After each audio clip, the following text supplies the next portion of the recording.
안녕하세요. 저는 장신대에서 신약학을 가르치는 김태섭 교수라고 합니다. 오늘은 신약학을 간단히 소개하는 시간을 갖도록 하겠습니다. 먼저 신약이라고 하는 용어는요, 새 언약을 뜻하는 구약 에레미야 31장 31절에 히브리어 브리트 하다샤와 신약 성경에 나타나는 헬라어 헤카인의 디아테케라는 말에서 유래가 되었습니다. 지금 우리가 보고 있는 신약 27권의 그 목차가 확정된 것은 주후 4세기 때입니다. 바로 393년에 있었던 북아프리카 히포레기우스 공의회에서 현재 우리가 보고 있는 신약 27권을 정경으로 확정하게 됩니다. 이후 두 차례에 걸친 카르타고 공의회는 앞서 히포레기우스 공의회에서 결정한 27권의 신약의 정경 목록을 재차 확인하였습니다. 이렇게 확정된 신약 27권의 주요 내용은 구약에 약속된 메시아로 오신 예수님, 그리고 사도들의 활동과 교회의 설립, 그리고 끝으로 다시 오실 예수 그리스도에 대한 약속으로 구성되어 있습니다. 신약 27권은 다음과 같이 분류할 수 있습니다. 예수님의 지상사역을 다루고 있는 4개의 복음서, 그리고 교회의 태동과 복음의 확장을 다루고 있는 사도행전, 또한 21개의 서신서와 신약의 묵시문학인 계시록이 있습니다. 여기서 서신은 13권의 바울 서신과 히브리서부터 유다서까지 흔히 공동서신이라고 부르는 8개의 일반 서신이 있습니다. 이 서신들은 그 서신이 기록된 순서에 따라 배열된 것이 아닙니다. 서신의 길이와 중요도에 따라 순차적으로 배열된 것입니다.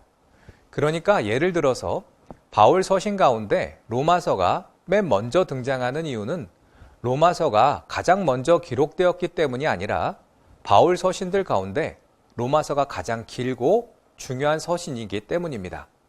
그러니까 바울 서신 13권 중에 가장 마지막에 나오는 빌레몬서는 바울 서신들 가운데 가장 길이가 짧은 단 한 장으로 구성되어 있다라고 하는 것을 알 수가 있습니다. 그렇다면 이제 신약학의 연구 분야를 간략히 말씀드리겠습니다. 신약학의 연구 분야는 크게 본문 영역, 그리고 배경 영역, 주제 영역으로 나눌 수가 있습니다. 먼저 본문 영역의 연구에서 가장 중요한 것은 무엇보다 원어에 대한 이해입니다. 신약 성경은 특정한 시대, 곧 주 1세기에 특정한 지역, 다시 말해서 지중해 동쪽을 중심으로 한 지역에서 특정한 사람들, 즉 유대교 배경을 갖고 있고 헬라와 로마 문화를 깊게 이해하는 기독교인들이 특정한 언어인 헬라어로 기록한 문서입니다. 따라서 신약 성경을 제대로 이해하려면 기본적으로 신약의 언어인 헬라어를 배워야 됩니다. 헬라어는 그리스어 또는 히랍어라고도 표현합니다. 물론 헬라어를 모르고도 신약 성경을 읽을 수 있죠. 그러나 헬라어를 배우게 되면 신약 성경에 보다 정확하고 깊은 의미를 우리가 파악할 수 있습니다. 예를 들어서 개역개정 고린도전서 13장 13절에는 다음과 같은 말씀이 기록되어 있습니다. 그런즉 믿음, 소망, 사랑 이 세 가지는 항상 있을 것인데 그 중에 제일은 사랑이라. 종교개혁의 중요한 모토는 솔라 피데, 우리가 다 알다시피 오직 믿음입니다. 그런데 왜 여기서 믿음이 제일이다가 아니라 사랑이 제일이다 라고 말씀하는 것일까요? 이 질문에 대해 앞으로 여러분들은 장신대 신대원에서 개설될 헬라어 수업과 선택 과목인 고린도전서 수업을 통해 상세히 배우게 될 것입니다. 본문 영역의 연구에서 원어 다음으로 중요한 것이 사본에 대한 이해입니다. 성경 기자가 최초로 작성한 신약 성경의 원본은 안타깝지만 현재 우리에게 남아있지 않습니다. 원본 대신에 이후의 필사자들이 그 원본을 손으로 베낀 사본들만이 우리에게 남아 있습니다. 현재 헬라어로 기록된 사본은 약 5,900개가 발견되었습니다. 또한 헬라어에서 라틴어로 번역되어 남아있는 사본들도 약 10,000개에 육박합니다. 그리고 콥틱, 아라메익, 시리악 같은 다른 언어들로 번역된 사본들도 9,000개에 이릅니다. 현재 남아있는 사본들의 형태를 보게 되면 여러분이 그림에서 보시는 시내산 사본과 같이 신약 27권 그 전체가 수록된 사본들도 있습니다. 반면에 파피루스 66번과 같이 쪽복음처럼 신약의 단 한 권만을 담고 있는 사본들도 있습니다. 심지어 그림에서 보시는 파피루스 52번은 작은 조각의 형태로 남아있고 그 내용은 요한복음 18장 31절과 33절의 일부를 담고 있습니다. 그런데 중요한 것은 현재 남아있는 사본들이 서로 100% 일치하지 않는다는 점입니다. 사본들 간에는 내용에 서로 크고 작은 차이가 있습니다. 그렇다면 성경 기자가 최초로 작성한 그 원본은 어떤 모습이었을까요? 그래서 본문 연구 영역에서 원본을 추정하는 본문 비평이 중요합니다. 앞서 말씀드린 것처럼 여러 사본들에는 서로 크고 작은 차이가 있습니다. 그래서 사본들을 비교하고 대조해서 성경 기자가 최초로 작성했던 그 원본, 그 원문을 재구성하는 작업을 본문 비평이라고 합니다. 현재 우리가 보고 있는 성경은 이러한 본문 비평을 거쳐서 원문을 확정하고 이를 다시 우리말로 번역한 것입니다. 예를 들어서 마가복음 16장을 보게 되면 우리말 성경 개역개정 나나주에 어떤 사본에는 9절에서 20절이 없음이라는 설명이 달려 있습니다. 그렇다면 마가가 최초로 작성했던 원본에는 9절에서 20절까지의 내용이 있었을까요? 아니면 없었을까요? 이 내용은 장신대 신대원의 필수 과목으로 개설된 신약 서기 방법론이나 선택 수업 마가복음을 통해 상세하게 다루게 될 것입니다. 이처럼 본문 영역 연구에 더해서 신약학의 중요한 연구 분야는 배경과 관련된 연구입니다. 세상의 모든 글에는 본문, 텍스트와 그 본문이 작성된 상황, 컨텍스트가 있습니다. 텍스트와 컨텍스트, 이 둘은 밀접한 관련이 있지요. 글의 내용은 그 글이 쓰여진 상황을 잘 알아야 올바로 이해할 수 있습니다. 이것은 신약 성경도 마찬가지입니다.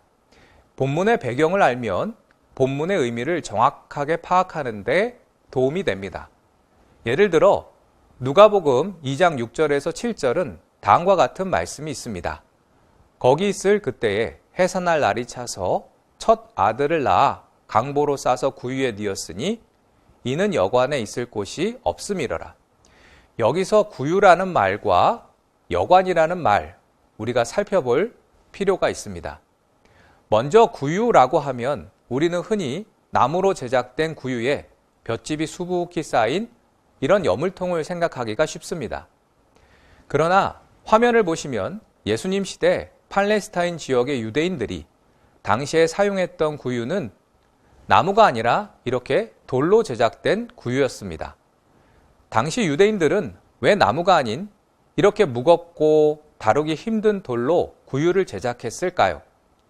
이 내용은 장신대 신대원의 필수 과목으로 개설된 신약 연구개론이나 선택 과목인 신약 배경사 수업을 통해 배우게 될 것입니다.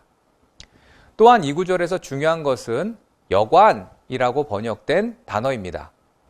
여기서 여관이라고 번역된 단어의 헬라어는 카탈리마인데 사실 이 단어는 여관과 같은 전문적인 숙박업소를 이곳에서 뜻하는 것이 아닙니다. 이 단어는 집에 있는 게스트룸, 곧 사랑방이나 또는 집 안의 어퍼룸, 집 안의 위층을 의미합니다. 이 점은 예수님 시대 팔레스타인 지역 유대인의 가옥 구조를 보면 알 수가 있습니다. 사진에서 보시는 바와 같이 당시의 전형적인 유대인의 집은 복층 구조로 되어 있습니다. 이렇게 아래층은 소와 양 같은 가축을 수용하는 실내 마곡간 같은 곳이었고요. 보시는 저 위층이 그 집의 가족이나 외부 손님들이 머물며 생활하는 곳이죠. 바로 이 위층 그 주거 공간을 카탈리마라고 이야기하는 것입니다. 그러니까 카탈리마가 곧 게스트룸이자 어퍼룸이 되는 것이죠. 그렇다면 마리아와 요셉이 위층 이 카탈리마에 머물 곳을 찾지 못했을 때 그러면 어디에서 머물게 됐을까요? 예, 그렇습니다. 바로 아래층 실내 마구간입니다. 그러니까 갓 태어난 아기 예수님을 누인 곳이 왜 하필 구유가 되었는지 여러분들은 짐작하셨을 것입니다. 이처럼 신약 성경을 읽을 때 그 배경을 알면 훨씬 더 정확하고 깊이 있는 이해가 가능합니다. 이처럼 신약 성경의 배경을 파악하는 데 도움이 되는 고대 문헌 자료들이 현재 많이 남아 있습니다. 그런데 신약 성경의 지리적 배경, 문화적 배경을 파악하는 가장 좋은 방법 중에 하나는 바로 성지답사를 하는 것입니다. 백문이 불여일견이란 말처럼 성서의 땅인 팔레스타인 지역과 소아시아에 가서 직접 성경의 내용들을 눈으로 보고 느끼는 것은 신학도에게 매우 유익할 것입니다. 장신대 신대원은 성서지리, 성지답사 연구와 같은 수업을 개설하여 성지에 대한 학생들의 이해를 돕고 있습니다. 끝으로 신약학은 주제 영역, 연구, 곧 신약 신학을 다룹니다. 신약 신학은 신약 성경 27권을 각각 분석하고 이를 주제에 따라 체계적으로 종합하는 것입니다. 모든 학문은 논리적이죠. 따라서 신학을 학문적으로 접근할 때도 성경을 논리적으로 체계적으로 분석하고 종합하는 작업이 필요합니다. 화면에서 보시는 것처럼 신약학은 개별 저자들의 신학을 분석하기도 하고 이를 주제에 따라 체계적으로 종합 정리합니다. 예를 들어서 공간복음에서 마태복음의 교회론, 마가복음의 제자도, 누가복음과 사도행전의 교회론 같은 주제들로 연구를 하게 되고요. 또 바울서신의 경우 바울의 구원론, 바울의 교회론 등을 다루게 됩니다. 이처럼 개별 저자들의 신학을 모아서 주제를 따라 체계적이고 종합적으로 정리한 것이 바로 신약 신학입니다. 이렇게 체계적으로 정리된 신약 신학은 교리 형성의 기초가 될 뿐 아니라 교리의 진위 여부를 가리는 시금석이 되기도 합니다. 장신대 신대원에는 신약 성경 권별로 다양한 교과목이 개설되어 있어서 목회자 후보생들이 신약 성경 저자들의 신학을 깊이 있고 체계적으로 이해할 수 있도록 돕고 있습니다. 지금까지 신약학의 연구 분야 3가지, 본문, 배경, 주제 영역을 간략히 말씀드렸습니다. 앞으로 장로의 신학대학교에서의 수업을 통해 말씀의 넓이와 높이와 깊이와 그 길이를 늘 새롭게 깨닫는 귀한 은혜가 있기를 간절히 바랍니다. 수고하셨습니다.